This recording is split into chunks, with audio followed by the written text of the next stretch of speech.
Focus on yourself and watch everything fall into place. The moment you stop chasing everything outside of you, life begins to chase you.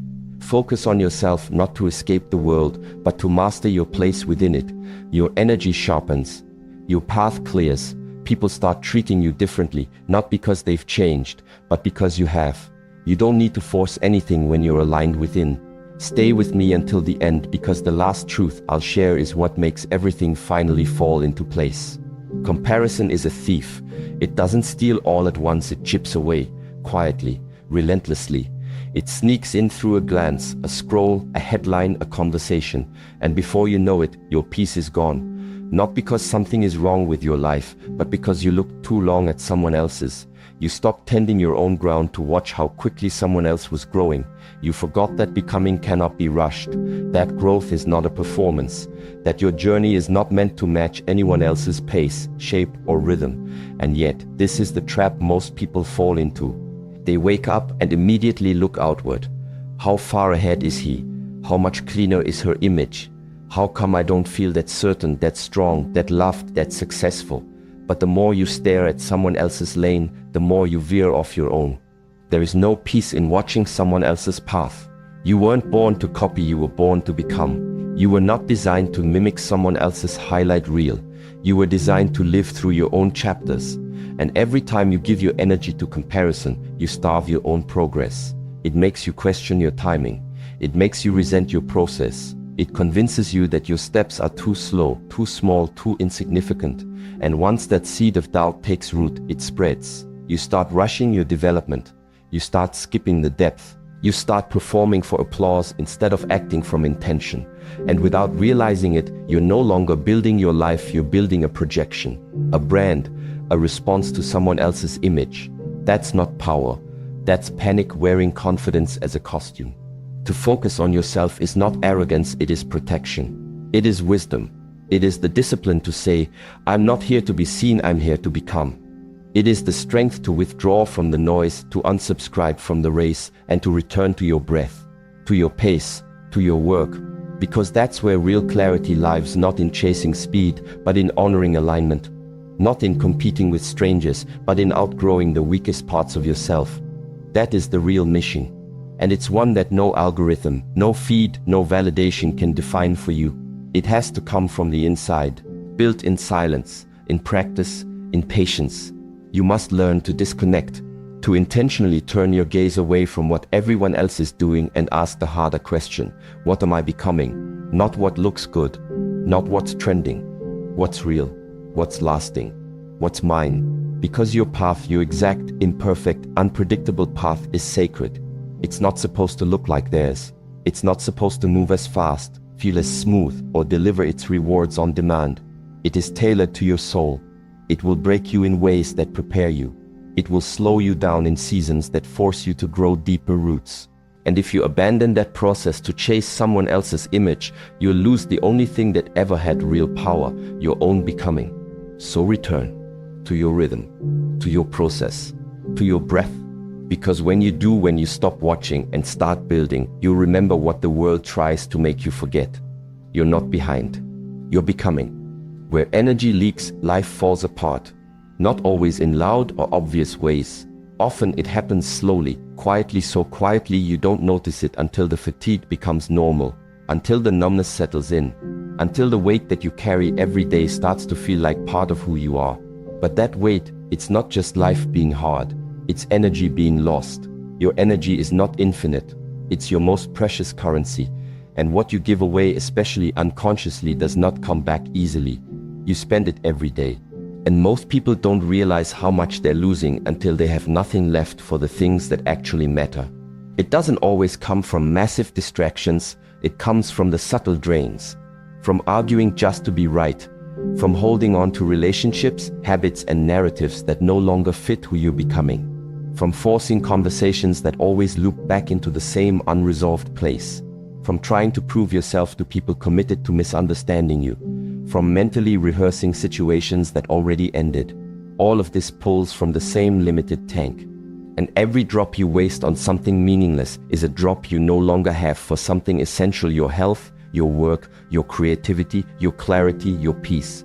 This is why focus matters.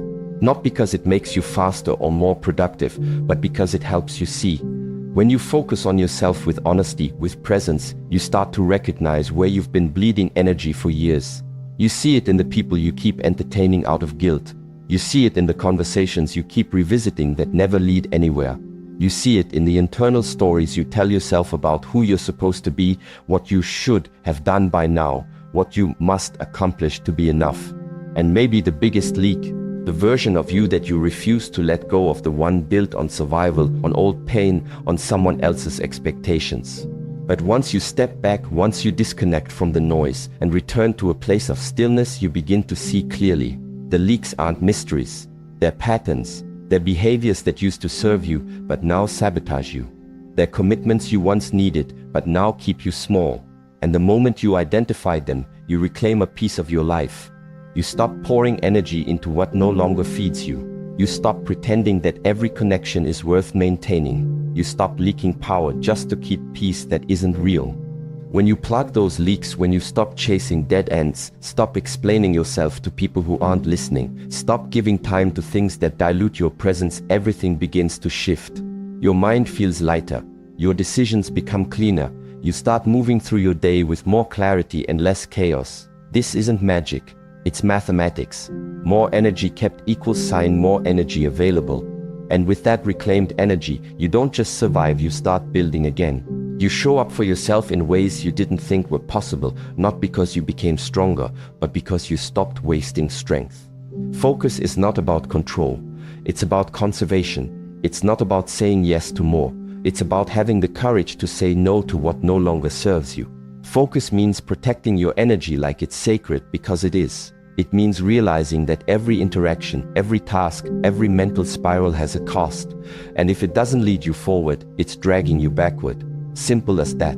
So ask yourself, where are the leaks? Where are you pouring effort with no return? Who are you giving your time to that hasn't earned your trust? What old version of you are you still carrying just because it's familiar? Sit with those answers. Write them. Burn them if you need to, but don't ignore them. Because when you stop feeding what drains you, you'll be shocked at how fast your life realigns. You're not lost, you're distracted. That statement, if you're honest, should hit like a brick, because it doesn't point at the world or your circumstances. It points directly at the mirror, and that's what makes it hard to swallow. We've been conditioned to believe that clarity is something we find, like a map we stumble upon after wandering long enough. But clarity isn't lost. It's just buried under habits, under noise, under years of reacting instead of living. Most people know what they want. Deep down, they've always known. They've fantasized about the life, they've spoken the vision to themselves late at night, they've written the goals in notebooks or whispered them in passing. But then, they scatter. They wake up and give their time to everything but that vision. They scroll, they compare, they panic, they chase, and then they wonder why they're tired, confused, uncertain. But it's not confusion, it's overstimulation, it's attention turned into currency for the wrong systems. And until you reclaim that attention, you'll keep calling distraction being stuck. Let's be honest, this is the cost of modern life. Your mind is not failing you, it's just overwhelmed. And it's overwhelmed by design. There are entire industries built on breaking your focus. Everything you touch is optimized to keep you scrolling, reacting, consuming, comparing. The feeds don't care about your peace. The apps don't care about your goals. They care about your time, your eyes, your clicks. And most people never realize how much of their energy is being stolen until they try to sit still and can't. Their mind races. Their breath shortens. The silence feels threatening. Because distraction has become a drug, noise has become normal. Stillness feels like withdrawal. But without stillness, you can't see what matters. You can't feel what's real. And you'll keep reaching outward to fix something that was always an inside job. This is why the inner work matters, not in a cliché, not in a spiritual fluff kind of way, but in the most practical, grounded sense possible. You're not broken. You don't need to be rescued. You need to sharpen. You need a return to center. You need space between stimulus and response. That's what inner work gives you. It's the discipline to unplug from the world before it programs your day. It's the structure that holds you steady when the emotional waves hit. It's the spine of your routine, the sacred repetition that builds strength when motivation dies. You need silence not because it sounds deep, but because it is deep. It clears the fog and lets you see. You need structure not because you crave control, but because it keeps your time from being stolen by things that don't matter. Here's the truth. One focused hour a day changes everything. And no, it doesn't require you to have the perfect space, the perfect mood, or the perfect tools. It just requires a line in the sand. 1 hour where your body, your breath, your attention belong to you. Not to your job, not to your phone, not to someone else's crisis. Just to you. You move, you breathe, you read something that sharpens your mind. You reflect, you plan, you reset. And while the rest of the world rushes to keep up, you become grounded. While others respond emotionally, you move strategically. You no longer live scattered. You live in sequence, not because you're above anyone, but because you finally realize the cost of living diluted. And that's the shift the moment you realize you weren't behind. You were just bleeding energy into distractions. You weren't broken. You were just stretched too thin to hold power. And now, you stop. You pull that energy back. You reclaim your mornings. You give yourself the clarity of solitude before the day can demand your presence. You don't wait for motivation. You set the standard. You don't chase everything, you build one thing, and that one thing begins to reshape everything else. You don't need to prove. You don't need to rush. You just need to focus. Not forever, just today, then again tomorrow. And slowly, the distracted version of you dissolves. The anxious one, the reactive one, the one who felt like life was always slipping. It doesn't disappear in an instant. It fades through repetition, through presence, through structure. You stop escaping your own life and finally start building it, not for attention, but for freedom. Quietly, deliberately, powerfully. So no, you're not lost. You've just been distracted. But distraction is a habit, and presence is a discipline. Choose well, and keep choosing it until it becomes who you are. Self-trust is the root of real power, not the loud kind, not the kind that needs to be seen or applauded, but the kind that builds quiet certainty, the kind that holds firm under pressure, stays grounded through storms, and doesn't flinch when the world throws doubt, delay, or distraction your way. And yet, for most people, that kind of trust is missing, not because they never had it, but because they lost it slowly over time. Erosion by 1,000 small lies. I'll start tomorrow. I'll just skip this once. It doesn't matter that much. They say these things with a smile, maybe even a laugh, thinking they've dodged the discomfort. But what they've really done is cut a thread, and thread by thread, the connection to self weakens, until one day they look in the mirror and see someone they no longer fully believe in. When you focus on yourself not selfishly, but deliberately, you begin to repair that connection. You start to rebuild something most people have quietly surrendered: trust in your own word.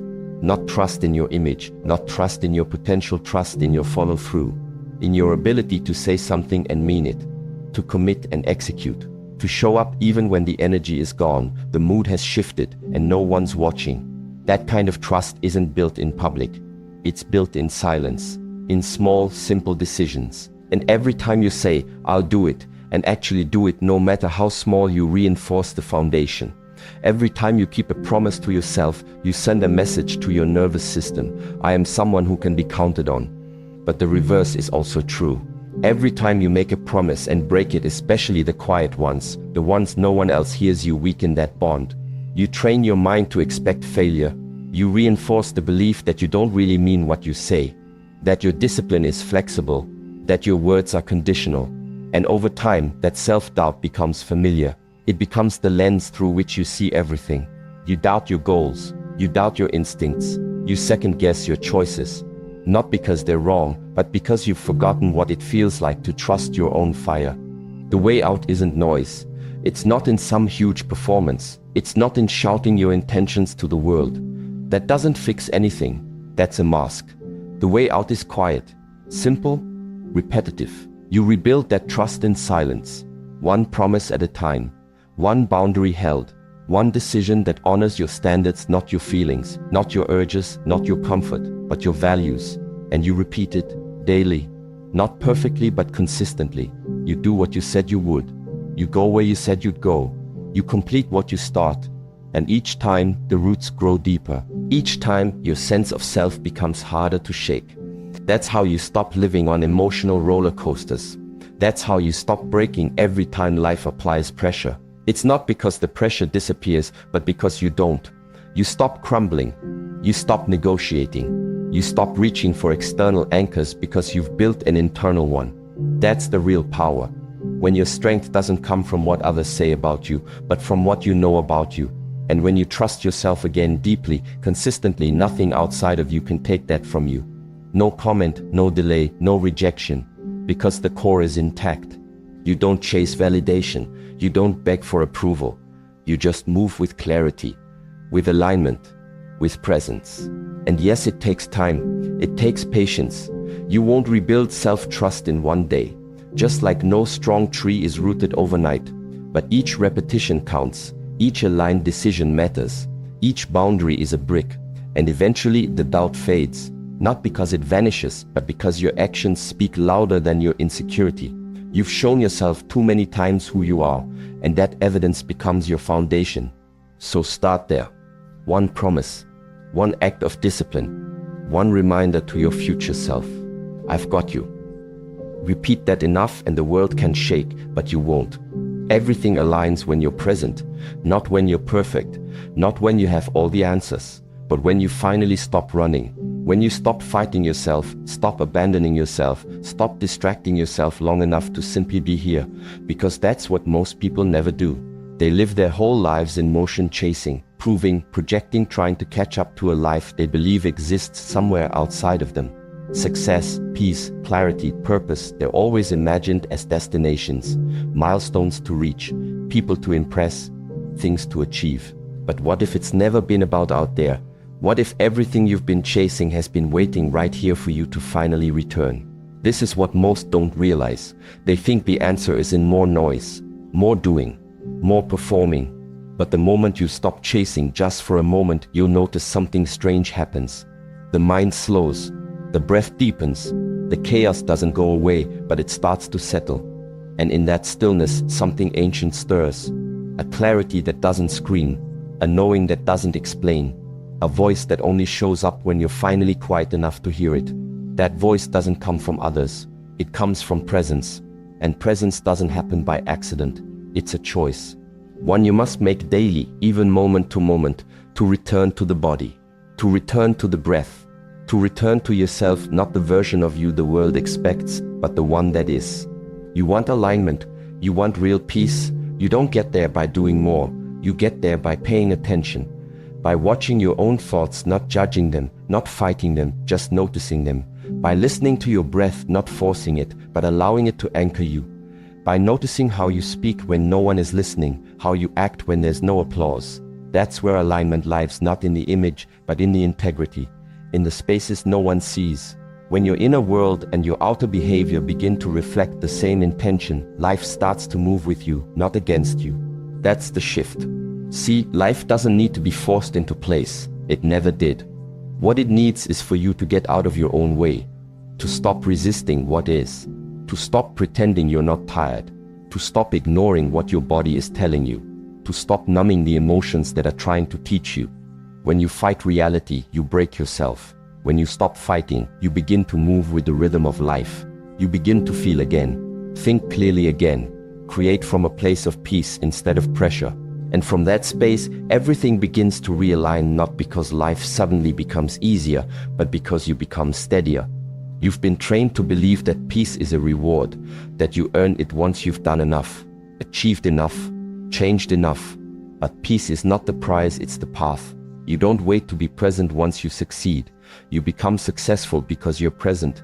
You make better decisions. You choose people who reflect your values. You work from clarity, not confusion. You build with precision, not panic. And all of that starts not with more action, but with more awareness.